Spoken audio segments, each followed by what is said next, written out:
আসসালামু আলাইকুম রহমতুল্লাহ। বন্ধুরা, আশা করি সবাই ভালো আছেন।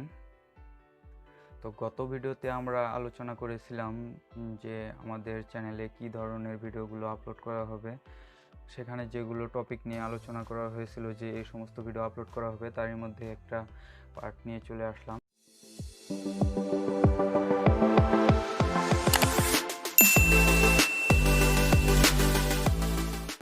তো আজকে আমরা জানবো কম্পিউটারের হার্ডওয়্যার এবং সফটওয়্যার সম্পর্কে এবং এদের কাজগুলো কি সেগুলো সম্পর্কে জানবো। সাধারণভাবে বলা যায় কম্পিউটার একটি গণনাকারী যন্ত্র। অতএব আমাদের অতি চেনা ক্যালকুলেটরের একটি বৃহৎ সংস্করণ। কম্পিউটার হচ্ছে দুটি সিস্টেমের সমন্বয়ে গঠিত, একটি হচ্ছে হার্ডওয়্যার এবং একটি হচ্ছে সফটওয়্যার। তো চলুন আমরা প্রথমে কম্পিউটারের হার্ডওয়্যার এবং সফটওয়্যার সম্পর্কে কিছু জানি। আসলে বলা হয়ে থাকে হার্ডওয়্যার হচ্ছে কম্পিউটারের দেহ আর সফটওয়্যার হচ্ছে কম্পিউটারের প্রাণ। চলুন প্রথমে আমরা সফটওয়্যার সম্পর্কে জানি। কম্পিউটার পরিচালিত হয় ইলেকট্রিক সংকেতের মাধ্যমে প্রেরিত নির্দেশ অনুসারে। নির্দেশ প্রেরণের জন্য কম্পিউটার বিজ্ঞানীরা তৈরি করেছে কম্পিউটারের জন্য আলাদা কিছু ভাষা। এই ভাষা ব্যবহার করে যে কোনো সমস্যার সমাধান করার জন্য কম্পিউটারকে যে নির্দেশ দেওয়া হয় সেটিকেই বলে সফটওয়্যার। যেমন ধরুন যে লিনাক্স এবং উইন্ডোজ হচ্ছে কম্পিউটারের দুটি operating system software.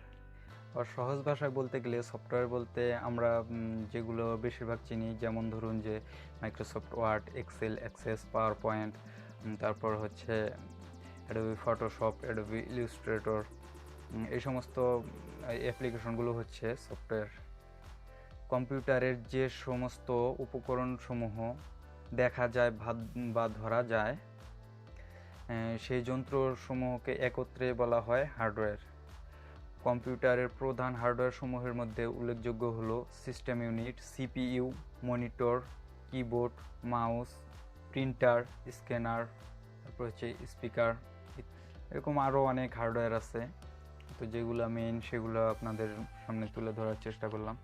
System unit বাক্সের মতো দেখতে, যার মধ্যে থাকে মাদারবোর্ড, সিপিইউ যা কম্পিউটারের মস্তিষ্ক হিসেবে কাজ করে।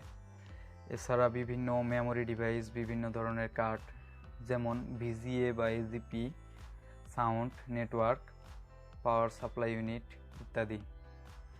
সিস্টেম ইউনিটে প্রধান লক্ষণীয় বিষয় হলো এতে থাকে পাওয়ার বাটন।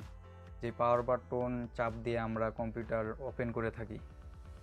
এছাড়াও এতে থাকে সিডি ডিভিডি রোম। আবার সিডি ডিভিডি রোমের পাশেই দেওয়া থাকে একটি বাটন, যার মাধ্যমে আমরা সিডি ডিভিডি রোম ওপেন করতে পারি বা ক্লোজ করতে পারি।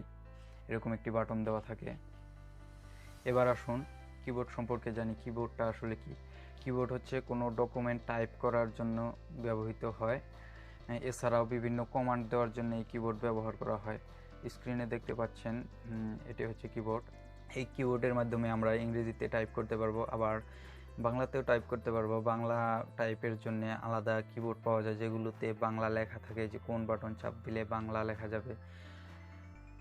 আর তাছাড়া বিনামূল্যে একটি সফটওয়্যার আছে অভ্র নাম, সেটি দিয়েও আমরা বাংলা লিখতে পারি। আমরা যখন কোনো ডকুমেন্ট টাইপ করা শিখব বা কিবোর্ডের উপর আমাদের হাত কন্ট্রোলে আনার চেষ্টা করব, তখন আমরা অন্য একটা ভিডিওতে দেখিয়ে দেব যে কিভাবে কিবোর্ড কাজ করে এবং কিবোর্ডের কোন পার্ট দিয়ে কি কাজ করা হয়। তো চলুন মাউস সম্পর্কে জানি। মাউসটি আসলে কি? আপনারা এই স্ক্রিনে দেখতে পাচ্ছেন, এটি হচ্ছে মাউস। আর বিশেষ করে কম্পিউটারের যে কোনো কাজের ক্ষেত্রে সবচাইতে বেশি ব্যবহার করা হয় এই মাউসটি। তো মাউসের মধ্যে দুটি বাটন আছে, কিছু কিছু মাউসে তিনটি বাটনও দেওয়া থাকে। তো একটি হচ্ছে ডান বাটন, একটি বাম বাটন যেহেতু, আর মাঝখানে একটা আছে চাকার মতো, এটি দেখতে পাচ্ছেন। তো এটাকে বলে হুইল, স্ক্রোল হুইল। আর আরেকটি বাটন, তো এই বাটনটি সব মাউসে থাকে না, এটির নাম হচ্ছে রিলিজ বাটন। এটিও দেখিয়ে দিলাম স্ক্রিনে, আপনারা দেখে বুঝে নেবেন একটু। মনিটর হচ্ছে টিভির মতো দেখতে যে যন্ত্রাংশটি কম্পিউটারের সাথে থাকে, এটি কম্পিউটারের ভিতরে চলমান সমস্ত কার্যক্রমগুলো দৃশ্যমান করে। তো বন্ধুরা, আমি ভিডিওটি একটু ছোট করার চেষ্টা করি। এবার আসুন মডেম সম্পর্কে। এই যে স্ক্রিনে দেখতে পাচ্ছেন, এটি হচ্ছে মডেম, ডাটা ব্যবহার করার জন্যে। এই মডেমটি ব্যবহার করা হয়।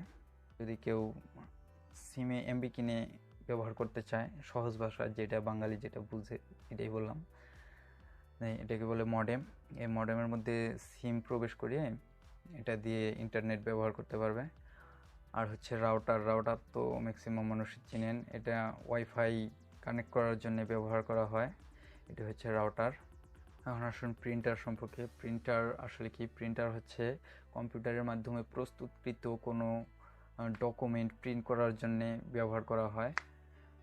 আর এই প্রিন্টার সাধারণত 3 ধরনের হয়ে থাকে। একটি হচ্ছে ডট ম্যাট্রিক্স প্রিন্টার, একটি হচ্ছে ইনজেক্ট প্রিন্টার, আর একটি হচ্ছে লেজার জেট প্রিন্টার। আর তাছাড়া এরকম আরও অনেক ডিভাইসে আছে, এগুলো সম্পর্কে বলতে গেলে আসলে অনেক বড় হয়ে যাবে ভিডিওটা। এর জন্য ভিডিওটি আজকে এই পর্যন্তই শেষ করে দিচ্ছি। সবাই ভালো থাকবেন, সুস্থ থাকবেন।